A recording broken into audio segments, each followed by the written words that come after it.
is as successful in reproducing poverty as it is in reproducing wealth. It's an amazing system. It does produce wealth, has produced a lot of wealth in its 300 years, but it has also produced and reproduced a lot of poverty. It's not that it's one or the other, it constantly reproduces both.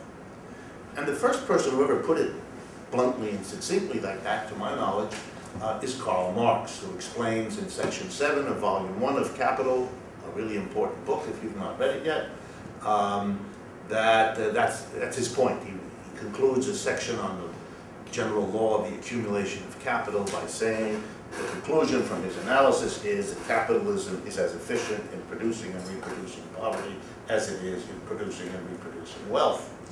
And for him, that's a fundamental critique of a system that functions that way.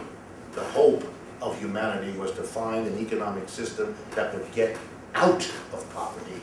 And if that's the hope to this day, then capitalism is not the way, since it has been a failure at achieving that escape from poverty throughout its history, right to this minute. What was Marx's argument? Well, it goes back to that instability of capitalism, and even deeper, that there are mechanisms inside a capitalist system that are continuously operating to produce and reproduce poverty.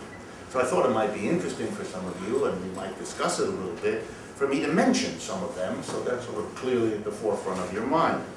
First, every employer has an incentive by the nature of capitalist competition among producers to lower the outlay of that employer on wages and on labor. But that's the point. If I can get the same things produced and sell with fewer workers or paying workers less, I'm better off. Let me say that again. I'm better off the more effectively I treat my workers. That's important. And capitalists are trained in and out of programs and masters of business administration how best to do that. Capitalists compete to substitute machines for workers. Capitalists compete to find ways to eliminate workers. Capitalists compete to drop work in places where they have to pay workers high wages and move production to places where they don't have to pay workers high wages. And that, of course, is a major part, say, of American history over the last 30 years, when we have moved practically everything out of the United States. Our manufacturing is largely gone. Our white-collar work is now being outsourced. A clever name, but it's the old process of finding cheaper laborers. And you know that under our system, it's a little different in Europe, but under our system here in the United States, there's virtually nothing holding a capitalist back from closing a factory in New Jersey or Carolina or California and moving it to Bangladesh or another place. There are no responsibilities for what happens to the community left behind. So there are 5,000 workers who lose their job. Have a nice day. If they can't therefore earn any money and therefore can't spend in the local community, have a nice day. If that depresses the local community into poverty, we're supposed to deal with that in our system as though it were a bad storm, a kind of economic tsunami about which you can do nothing other than moan or pray. And so it goes. Indeed, many of the pockets, we call them, because we like to imagine them small, the pockets of poverty around the United States, if you actually look at them, that's their history. They weren't always that way. They worked for a while. Capitalism came, and for a while it had its up phase. And then, because capitalism is unstable and like that, its up phase was followed by a down phase. It's almost as though American citizens are engaged from birth in a kind of crapshoot, a kind of gamble. You hope you're in the right place where capitalism is on an upswing, and you hope that you're not in a down place where capitalism is about to kill you. Now you can see that here in New York City, right? You do know that there are parts of Harlem that are now being moved into by people with money who renovate, and it's an upswing. And there are places in Harlem 5 blocks away, which is exactly the opposite. Indeed, the people coming in to make money off the relative cheap real estate in Harlem are cashing in on the downturn before that knocked those people for a loop.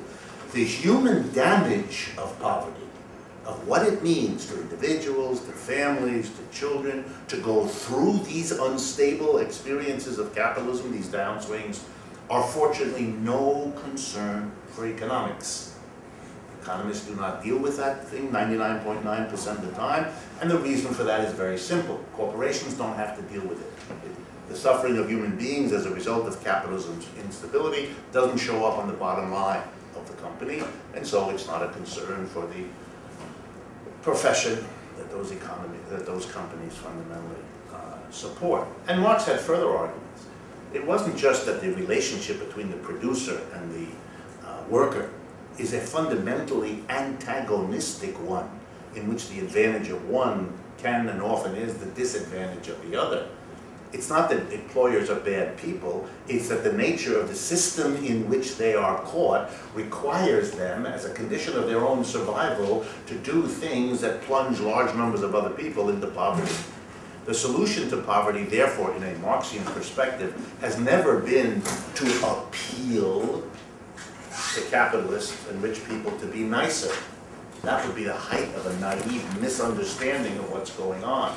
This isn't about people's morality, and it isn't about people's decency.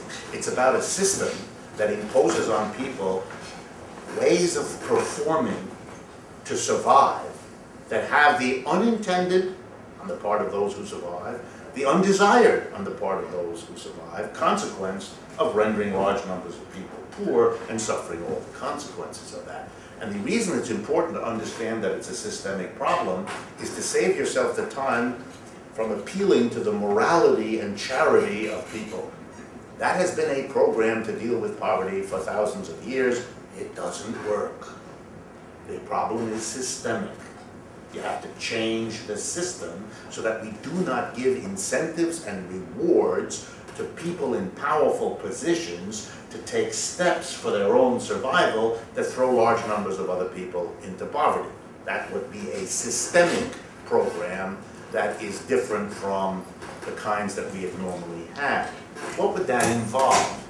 How, and I'll conclude with this, how might you think about the relationship between capitalism and poverty, the success of capitalism in reproducing poverty, moving it around a little bit, here, there, now the other place, up and down.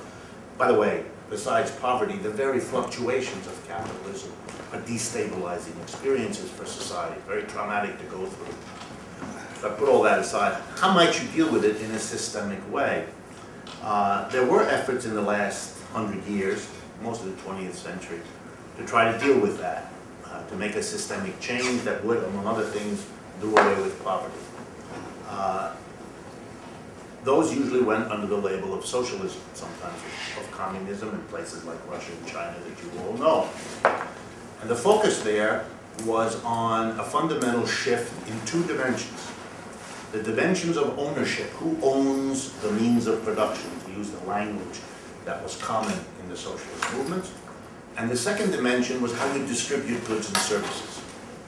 Let me go into that as my conclusion. One, the socialist idea was always we could have a better society, less poverty among the things socialists said they were for, if we change the ownership of enterprises from being privately owned by individuals, either individual persons or collections of persons as in shareholder-owned enterprises, if we changed it from private ownership to state ownership.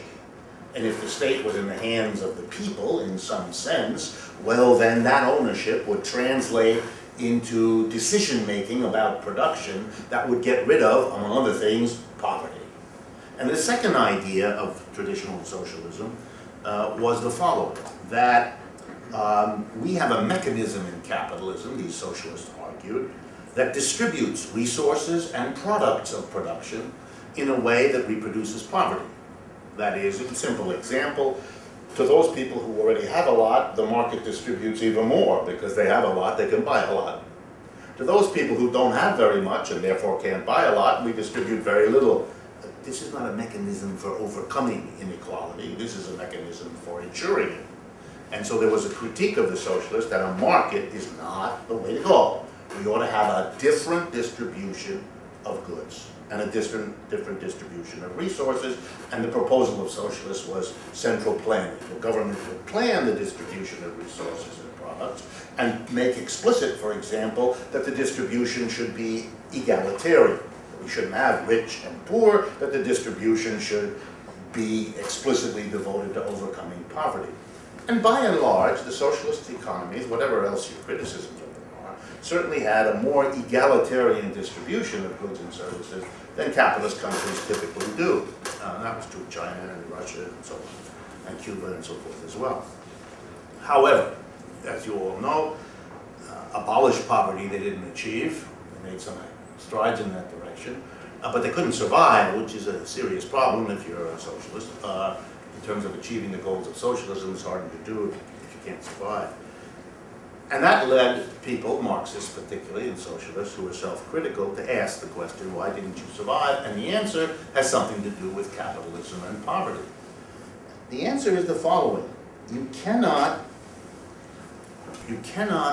ground, you cannot secure state ownership of the means of production, socialized property, planning apparatuses instead of markets. You can't secure those things in the long run unless you create a foundation for doing so, unless you transform something more basic to the society that can secure the survival of public ownership, planning, and so on.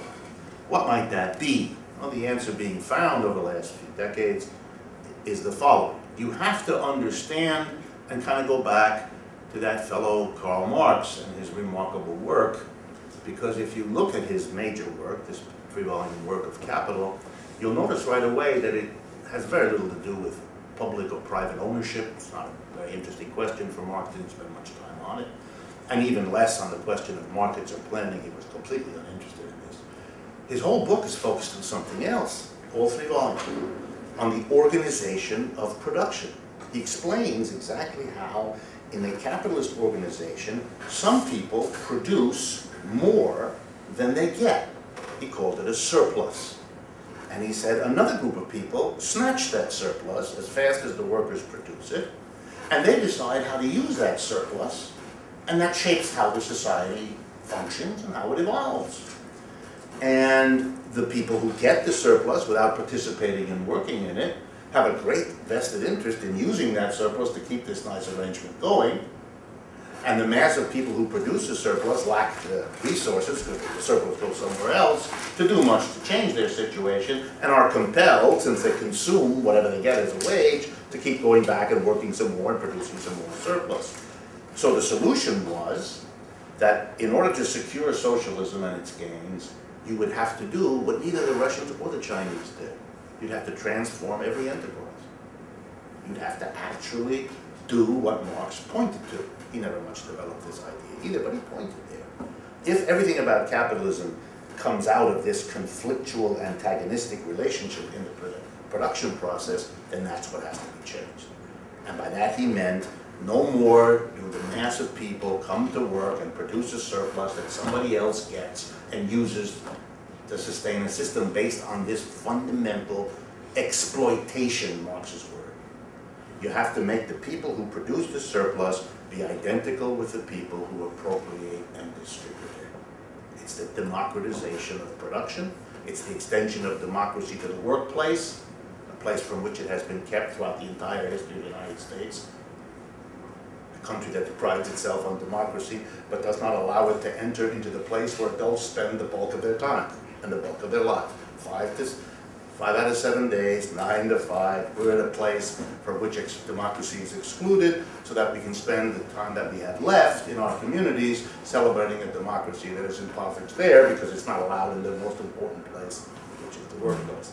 So here the idea would be, if the workers themselves control the enterprises, then the state would be dependent on the workers, the way it's now dependent on the taxpayers out of corporations, the rich and so on, and could finally have a society grounded in the mass of people at the point of production. And you might then have a chance to get the results of an egalitarian distribution that could pretend it was seriously committed to overcoming poverty, overcoming the kinds of inequality in income, wealth, cultural access, opportunities in life that capitalism has so assiduously produced, again, not by virtue of this or that failing, not by virtue of the greater or lesser success of this or that government program, but by an economic structure that reproduces poverty, as Marx said in Volume 1 of Capital, just as successfully and just as continually as capitalism produces wealth.